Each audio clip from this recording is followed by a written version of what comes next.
Diaspora FM, le journal.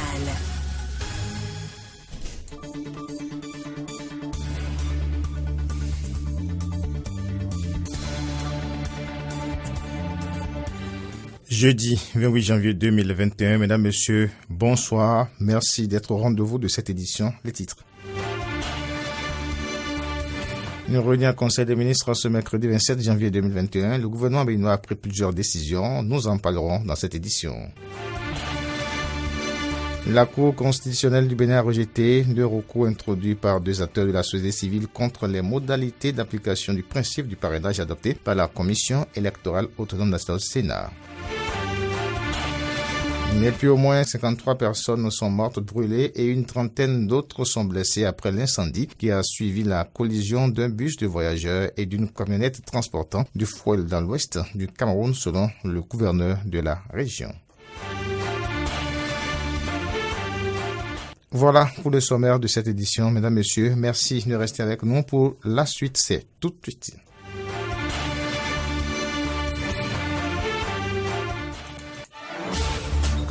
Corneille Haïssé. Bonsoir à tous. Nous réunissons en Conseil des ministres ce mercredi 27 janvier. Le gouvernement béninois a pris des décisions au nombre desquelles les plus grandes ont été recensées ici, entre autres l'application des décrets puissants, les attributs et appellations de grade ainsi que les signes distinctifs au sein des forces armées béninoises et la contractualisation pour une assistance technique au profit du projet d'appui à la transition agroécologique dans les zones côtières du Bénin. Suivons ici un extrait du point fait par le porte-parole du gouvernement, le ministre Alain Soro-Ourola. Au titre des mesures normatives, le Conseil a adopté les décrets fixant les attributs et appellations de grade ainsi que les signes distinctifs au sein des forces armées béninoises. Au titre des communications, contractualisation pour une assistance technique au profit du projet d'appui à la transition agroécologique dans les zones cotonnières du Bénin, TASCO 2. Le dit projet vise l'amélioration durable des revenus des exploitations et des rendements des cultures de la rotation cotonnière par la restauration et l'amélioration de la fertilité des sols grâce à l'adoption de pratiques agroécologiques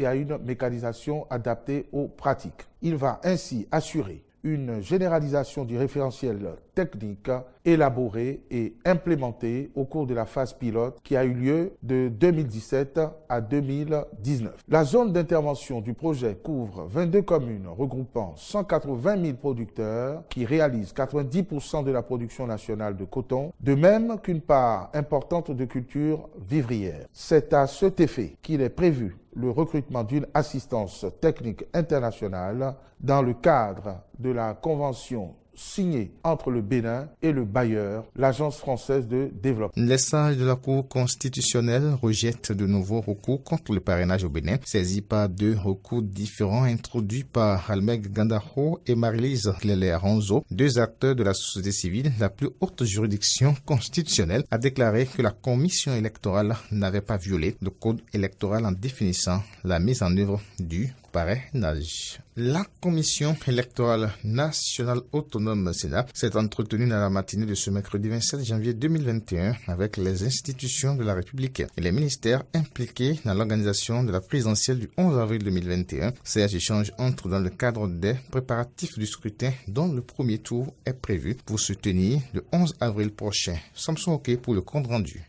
Échange sur le processus électoral en cours au Bénin. C'est une initiative de la Commission électorale nationale autonome Sénat. Une rencontre qui a réuni au champ d'oiseaux de Cotonou les représentants des différentes institutions impliquées dans le processus et du corps diplomatique accrédité au Bénin.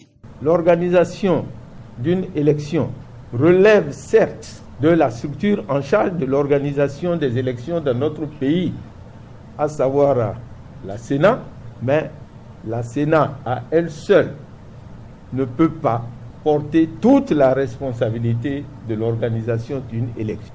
Tout ça dans l'esprit de faire en sorte que les élections se tiennent dans la paix et que chacun puisse apporter sa contribution. 2 communications ont meublé les échanges. Il s'agit de la présentation du calendrier électoral et la liste des pièces à fournir pour la déclaration de candidature à l'élection présidentielle de 2021. Puis, rôle et responsabilité des institutions et ministères dans le processus électoral. Après les échanges, le président Emmanuel Tiando a exprimé la reconnaissance de son institution à chaque participant avant d'inviter chaque acteur à sa responsabilité pour la réussite du processus. Ce que nous souhaitons, c'est que chacun puisse, à son niveau, jouer la partition qui est la sienne, que chacun prenne la mesure de ses responsabilités et qu'ils se disent que le succès de l'élection dépend également de ce qu'il aura fait pour apporter sa contribution. Et ne pas penser qu'il revient uniquement à la Sénat de régler tous les problèmes. Et dans l'après-midi de ce même mercredi, la Sénat a rencontré également les acteurs de la société civile et les médias pour le même exercice, suivant un extrait des explications de la vice-présidente Bokor Nandjo. Cette rencontre participe de la volonté de la Sénat de partager avec vous ce qu'elle fait, à quel niveau d'exécution de son calendrier elle se trouve et quelles contributions nous attendons de vous. S'il est constant que l'article 13 du Code électoral désigne la Sénat comme l'organe de gestion des élections, il n'en demeure pas moins vrai que ce défi ne pourra être relevé qu'avec la participation effective et efficiente de chaque partie prenante au processus électoral. La publication du calendrier électoral le 11 janvier 2021 amorce la mise en œuvre de l'ensemble des activités devant nous conduire au scrutin du 11 avril 2021. Il est par conséquent important pour nous de repréciser les termes de notre tacite collaboration en rappelant les rôles et responsabilités de chaque partie prenante et pourquoi pas de solliciter vos contributions pour améliorer ce que nous faisons. Je voudrais saisir cette opportunité pour vous rassurer, puisque nous parlons des ONG et des OSC, de ce que toutes les dispositions sont prises par la Sénat pour faciliter la délivrance des lettres d'accréditation à toutes les organisations requérantes, la mise à disposition des badges correspondant aux observateurs à déployer et la couverture médiatique de toutes nos activités électorales. Notre souci majeur, mesdames et messieurs, est d'organiser des élections électorales dans un climat de paix et de cohésion nationale, nonobstant la pandémie de Covid-19. Quoi que l'on dise, les organisations de la société civile ainsi que les médias sont en quelque sorte la cheville ouvrière de tout ce qui concerne la rubrique communication et sensibilisation à l'endroit des populations. Sans vous, sans votre participation, mesdames et messieurs des OSC, des ONG, mesdames et messieurs les médias, on ne pourra pas avoir une participation de qualité aux élections. Le parti du renouveau démocratique PRD de l'ex-président de l'Assemblée nationale, Adrien Mbedji, a décidé de soutenir le candidat Patrice Talon à l'élection présidentielle du 11 avril. La décision est prise à l'issue d'une réunion tenue mardi 26 janvier 2021. L'annonce sera faite aux militants et militantes du parti arc-en-ciel le 6 février 2021. Parfait Christian Aoyo, délégué général chargé des technologies de l'information au sein de la direction exécutive du PRD, nous confirme ici l'information. Effectivement, mardi 26 janvier 2021, sous la présidence effective du président Adrien Mbedji, président du PRD, s'est tenue une réunion de la direction exécutive nationale. Et à cette réunion, il a été question de choisir la candidature que la direction exécutive nationale, l'ADEN, devait présenter au bureau politique et au congrès extraordinaire. Et l'ADEN a retenu, après consultation des structures verticales, donc toutes des cellules aux sessions sur toute l'étendue du territoire, des structures horizontales, donc les mouvements et associations affiliées au PRD, après consultation de toutes ces structures, dans un premier temps, entre les 16 novembre et 12 décembre 2020, et dans un deuxième temps, du 14 au 23 janvier 2021, après avoir écouté toutes ces structures, leur ressenti, les différentes analyses, il a été décidé que c'est le choix du président Patrice Talon qui serait porté à la discussion au bureau politique et aux recommandations du Congrès qui a été retenu pour le 6 février 2021. La Marine nationale organise depuis hier une opération dénommée Espadon. Cette opération a pour thème tolérance zéro pour l'insécurité maritime dans les eaux béninoises et vise à préparer le personnel et le matériel à avoir des capacités opérationnelles pour garantir un espace maritime sécurisé. Voici les précisions avec Horacia Djodji. C'est devenu une habitude pour la Marine nationale d'organiser chaque année des manœuvres maritimes pour tester non seulement son personnel, mais aussi son matériel. Pour cette édition, l'opération dénommée Espadon a démarré ce 27 janvier avec 2 scénarios. Le premier scénario est un exercice pour contrer la piraterie maritime dans la rade de Cotonou, une manœuvre que nous explique le lieutenant de vaisseau Régis Agossou. Tôt ce matin, le centre de commandement des opérations maritimes nous a informé qu'il y a un navire commercial du nom de MT Bidosessi. Il a été attaqué par des pirates. Le centre de commandement nous a ordonné d'appareiller en urgence pour aller appuyer l'équipe de protection qui est déjà sur position sur le navire. D'urgence, nous avons appareillé, nous sommes partis, nous nous sommes rendus sur position. On a effectivement constaté qu'il y avait une embarcation qui rôdait autour du navire.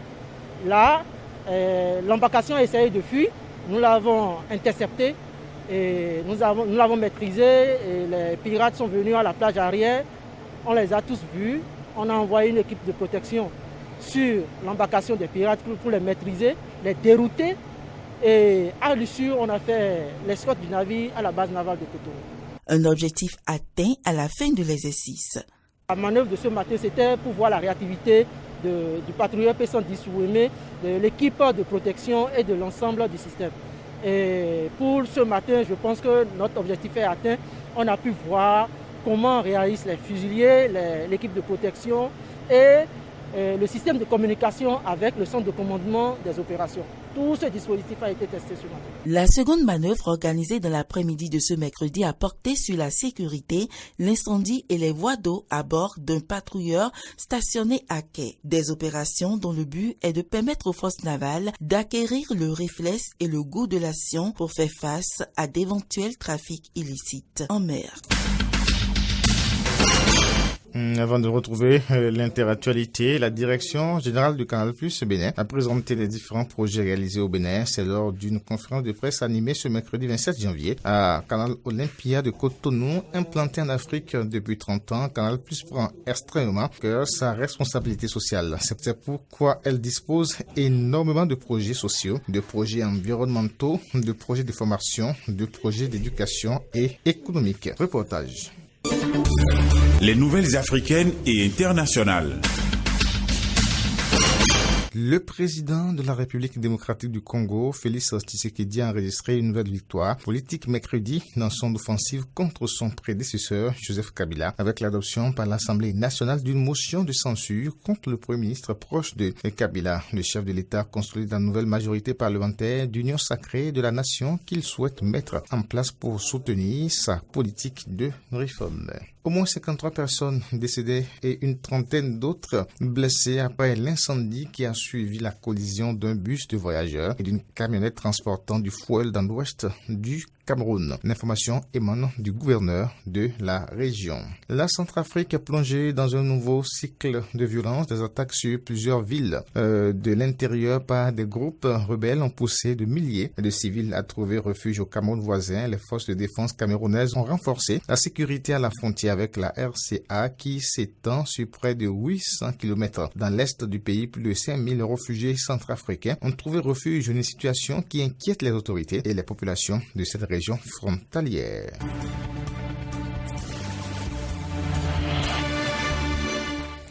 Fin de cette édition, mesdames, messieurs, merci de l'avoir suivi. Mise en ordre Gaëtan Akpasso Meda Aaron, présentation Corneille Aïsser, au revoir et à très bientôt sur la 102.3 FM.